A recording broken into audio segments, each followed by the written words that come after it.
Assalamualaikum warahmatullahi wabarakatuh. Perkenalkan, kami dari kelompok 1 dari kelas A akan mempresentasikan terkait dengan hasil diskusi kami mengenai dengan evolusi syiar.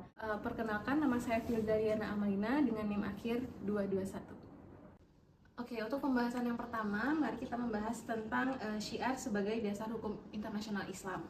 Menurut beberapa ulama, definisi dan makna syiar itu merujuk pada biografi dan juga perilaku Nabi Muhammad SAW.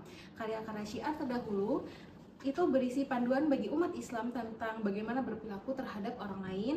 Kemudian karya ini juga merujuk pada perilaku Nabi Muhammad dan juga sahabatnya, khususnya dalam berurusan dengan umat non-muslim, seperti itu.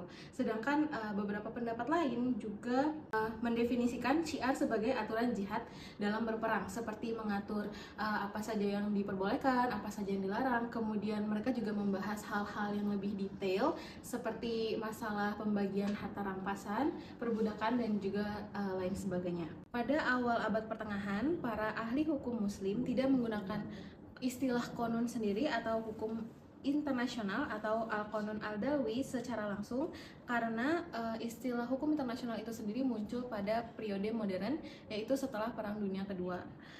Kemudian namun ahli muslim hanya menggunakan kata konun yang merupakan kata benda tunggal dalam pengertian ini untuk mengacu pada urusan undang-undang, kemudian pengambilan keputusan yang berhubungan dalam persoalan teologi, jurisprudensi, dan masalah-masalah sipil.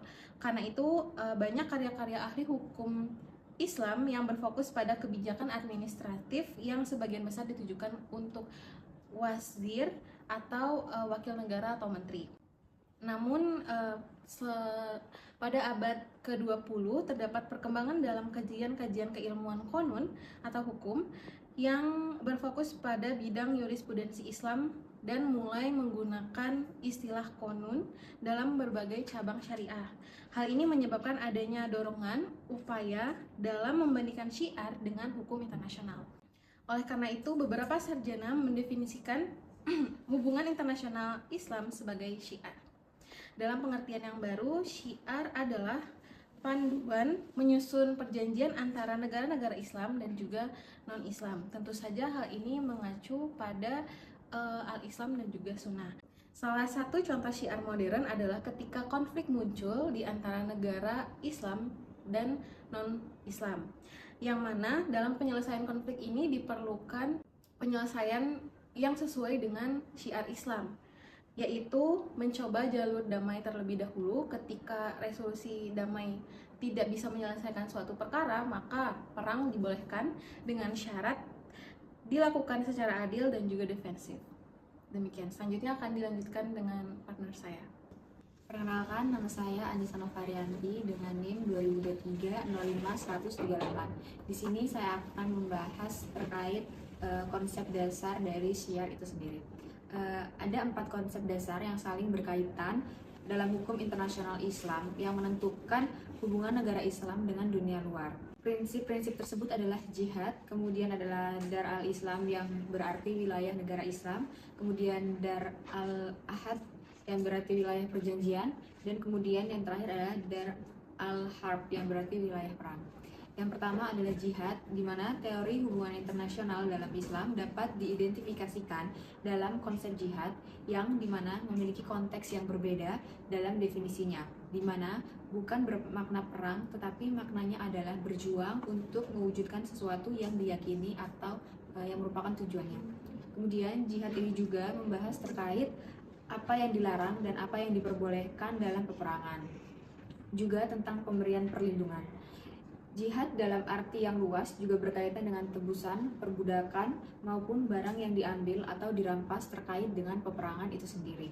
Kemudian jihad sendiri terdiri dari jihad besar atau disebut perjuangan internal, dan juga ada jihad kecil atau usaha-usaha untuk menghilangkan hambatan menuju jalan Allah dengan memberikan perlawanan bagi orang-orang kafir. Nah, dengan adanya jihad ini, maka jihad ini dianggap sebagai salah satu bentuk hubungan atau jalinan yang dapat diterima oleh kaum muslim dan non-muslim. Dengan adanya itu, Ini terbagi menjadi dua bagian, kawasan Islam yang disebut dengan Dar al-Islam dan kawasan perang yang disebut dengan Dar al-Harb. Yang kedua adalah Dar al-Islam atau dalam bahasa Indonesia disebut dengan negeri damai, di mana dalam konsep ini berfokus pada posisi atau wilayah Islam yang tunduk kepada Tuhan dan menjalankan perintahnya sehingga menyebabkan keadaan yang damai di wilayah tersebut. Kemudian wilayah ini tampak penduduk muslim yang dapat melahirkan hukum-hukum Islam.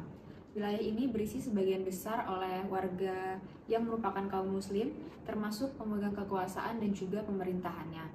Daerah perang biasanya lebih banyak berisi tempat orang-orang kafir sehingga dapat mengancam keberlangsungan Dar al-Islam yang akhirnya menimbulkan permusuhan antara keduanya.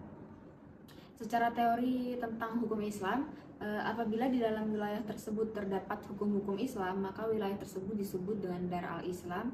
Dengan adanya mayoritas di wilayah tertentu, maka kaum muslim dapat secara bebas menjalankan hukum-hukum dan syariat Islam.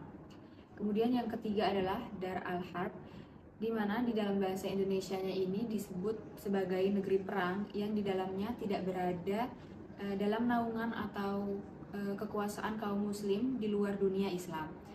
Masyarakatnya mayoritas adalah di dalamnya wilayah ini juga tidak tampak hukum-hukum Islam, baik negeri ini terdapat orang muslim maupun tidak. Menurut teori tentang hukum Islam, jika hukum Islam tidak berlaku di wilayah tersebut, maka wilayah tersebut disebut termasuk wilayah Dar al-Harb. Kemudian yang keempat atau yang terakhir adalah Dar al-Ahad. Selain ada dua kawasan Dar al-Islam dan Dar al-Harb, terdapat juga kawasan ketiga yaitu Dar al-Ahad, di mana kawasan ini merupakan negeri atau wilayah yang mereka tuh tidak tunduk dengan kekuatan atau hukum Islam, tetapi di dalam itu mereka memiliki perjanjian damai yang harus selalu dilakukan dan dihormati oleh masyarakat wilayah Dar al-Ahad dan Dar al-Islam. Mereka yang memegang kekuasaan penuh atas daerahnya sendiri. Ada hal-hal yang harus diperhatikan yang berkaitan dengan Dar al-Ahad ini. Yang pertama adalah negara memaklumkan terjadinya perang kepada Islam atau yang memusuhi umat Islam. Kemudian yang kedua adalah negara yang bukan negara Islam, yang tidak memusuhi Islam dan tidak mengadakan perjanjian damai dengan negara Islam. Bentuk yang kedua ini sangat sering dijumpai saat ini karena negara-negara yang menyatakan bahwa negaranya itu sebagai negara Islam yang telah banyak melakukan atau menjalankan perjanjian atau persetujuan persahabatan dengan negara-negara yang non-muslim. Mungkin cukup sekian yang dapat saya sampaikan. Selanjutnya akan dilanjutkan oleh teman saya. Perkenalkan, nama saya Melia Rivianti Cayani dengan NIM 202305103. Saya akan melanjutkan pembahasan terkait dengan khususnya terkait evolusi syiar dalam sejarah Islam. Pada mulanya pemahaman istilah syiar yang saat ini dipahami sebagai pedoman untuk mengatur interaksi hubungan internasional umat Islam ini telah mengalami berbagai perkembangan. Terdapat 3 fase perkembangan dalam istilah syiar itu sendiri. Pada fase-fase awal, pembahasan mengenai syiar ini masihlah sangat sempit dikarenakan hanya berfokus pada pembahasan mengenai bagaimana biografi Nabi Muhammad SAW ini terkait dengan tindakan maupun juga perilakunya yang telah dilakukan. Dan tentunya terkait dengan pembahasan biografi ini ada keterlibatan Nabi Muhammad terkait dengan perang, terkait dengan memperjuangkan ataupun juga mempertahankan ajaran Islam itu sendiri. Sehingga seringkali istilah syiar ini berkaitan erat dengan maghazi atau ekspedisi militer dan juga jihad terkait dengan usaha ataupun juga perjuangan dalam mempertahankan ajaran Islam itu sendiri. Sehingga dapat dikatakan bahwa pada pembahasan syiar fase awal ini banyak berkaitan dengan kemampuan militer Nabi Muhammad SAW serta bagaimana ia melakukan berbagai perjanjian damai dengan negara maupun komunitas non-muslim lainnya. Hal ini menunjukkan bahwa pada dasarnya Islam telah mengenal perang maupun diplomasi dan interaksi dengan komunitas non-muslim pada saat itu. Namun seiring dengan berkembangnya dunia Islam dan juga dunia, tentunya istilah syiar ini juga mengalami berbagai perluasan pada saat fase kedua, di mana saat sebelumnya ini hanya berfokus kepada biografi Nabi Muhammad SAW.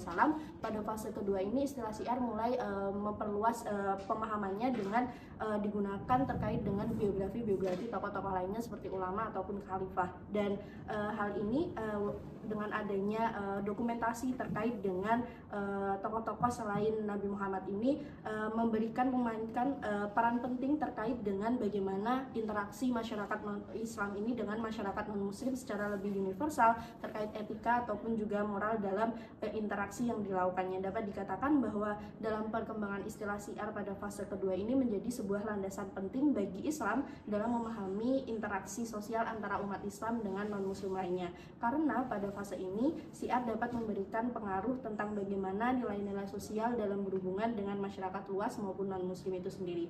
Lalu pada fase selanjutnya yaitu fase ketiga, istilah syiar mulai berkembang menjadi bentuk jamak yaitu syiar, dan istilah ini menjadi sebuah terminologi khusus yang membahas mengenai konteks hubungan internasional dalam Islam. Fase ini mengalami perkembangan yang cukup pesat dengan tidak hanya lagi membahas terkait geografi ataupun juga terkait dengan perang, tetapi juga membahas mengenai hubungan antara umat Islam dengan komunitas non-Muslim lainnya. Hal ini tentunya sejalan dengan perkembangan Islam yang saat ini cukup luas sehingga diperlukannya aturan-aturan khusus yang memang mengatur interaksi antara Islam dengan komunitas non-Muslim lainnya. Adanya intensitas interaksi tersebut memicu ahli hukum untuk menggunakan istilah syiar dalam bentuk jamak untuk merujuk pada hukum-hukum mengenai hubungan internasional umat Islam dengan non-Muslim seperti perjanjian damai hingga peraturan mengenai perang dan sebagainya. Salah satu contoh perkembangan istilah syiar pada fase ketiga adalah saat Nabi Muhammad menginstruksikan umatnya pada perang Daulat untuk memberikan perlakuan adil terhadap musuh dengan tidak melakukan pengkhianatan, tidak membunuh anak-anak, serta tidak melakukan mutilasi. Hal ini menunjukkan bahwa syiar telah berkembang menjadi sebuah aturan hukum yang lebih kompleks dengan tidak hanya berada dalam pembahasan konteks perang, melainkan juga tentang bagaimana hubungan humanistik antar negara dan masyarakat yang seharusnya dilakukan oleh seorang manusia. Dapat disimpulkan bahwa meskipun pada awalnya istilah syiar ini hanya berkaitan dengan aspek biografi Nabi Muhammad dan juga peperangan dalam Islam sehingga disebut seringkali disamakan dengan hukum perang, namun seiring dengan bertambahnya kompleksitas sistem internasional, syiar juga mengalami perkembangan dan menjadi aturan yang membahas mengenai bagaimana interaksi hubungan internasional yang seharusnya dilakukan oleh umat Islam. Evolusi syiar ini menjadi sebuah bukti bagaimana hukum Islam dapat beradaptasi dalam situasi sosial dan politik yang kompleks dengan tidak hanya mengatur tentang perang, melainkan juga mengatur interaksi umat Islam dengan dunia luar maupun negara-negara non-Muslim baik dalam konteks peperangan maupun perdamaian dan sebagainya. Cukup sekian dari saya, akan dilanjutkan oleh teman saya. Sebelumnya perkenalkan, nama saya Ayu Arifah dengan NIM 20230510226. Baik, selanjutnya saya akan menjelaskan tentang relevansi dan tantangan syiar dalam konteks modern. Nah, jadi hukum internasional Islam atau syiar itu memiliki hubungan yang signifikan dalam konteks modern, terutama dalam kaitannya dengan prinsip keadilan, kemanusiaan, dan moral dalam hubungan internasional. Syiar berasal dari wahyu yang diturunkan dalam bentuk Al-Quran dan juga sunnah Nabi. Oleh karena itu juga ketentuannya memiliki dimensi religius yang tidak hanya mengikat negara-negara Muslim, tetapi juga seorang individu dalam menjalankan prinsip-prinsip Islam. Dalam dunia yang semakin hari semakin mengglobal, nilai-nilai syiar yang telah menekankan keadilan, kesetaraan, dan penghormatan terhadap perjanjian internasional masih tergolong sangat berkaitan. Prinsip yang dimiliki syiar tentang perlakuan terhadap non-Muslim dalam hubungan diplomatik dan dalam perdagangan dapat menjadi suatu landasan bagi negara-negara Muslim untuk membangun hubungan yang adil dengan komunitas lain secara global. Lalu syiar juga tetap menghadapi tantangan-tantangan dalam menerapkan prinsipnya di era modern ini. Dan salah satu tantangannya adalah perbedaan antara konsep hukum Islam yang bersifat tetap karena bersumber dari wahyu dengan hukum internasional modern yang lebih fleksibel dan terus berkembang. Dengan tatanan global yang saat kini didominasi oleh sistem hukum internasional modern yang bersumber dari tradisi hukum-hukum negara-negara Eropa. Hukum Islam juga seringkali dianggap sebagai sistem yang berbeda atau tidak cocok dengan norma hukum internasional yang berlaku secara universal. Baik, yang selanjutnya adalah kesimpulan. Dapat kita simpulkan bahwa hubungan antara sistem pemerintahan yang otoriter dan hukum Islam mengalami perpecahan yang sangat signifikan. Perubahan besar ini dapat dipicu oleh berbagai faktor yang kompleks seperti imperialisme Eropa. Dan dengan keunggulan di bidang ekonomi dan militer yang luar biasa, negara-negara Eropa mulai memperkuat dominasinya di kawasan Timur Tengah dan Afrika Utara.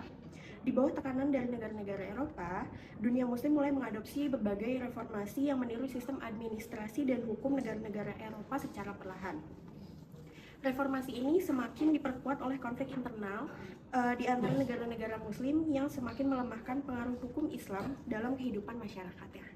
Sekian dari kelompok kami. Wassalamualaikum warahmatullahi wabarakatuh.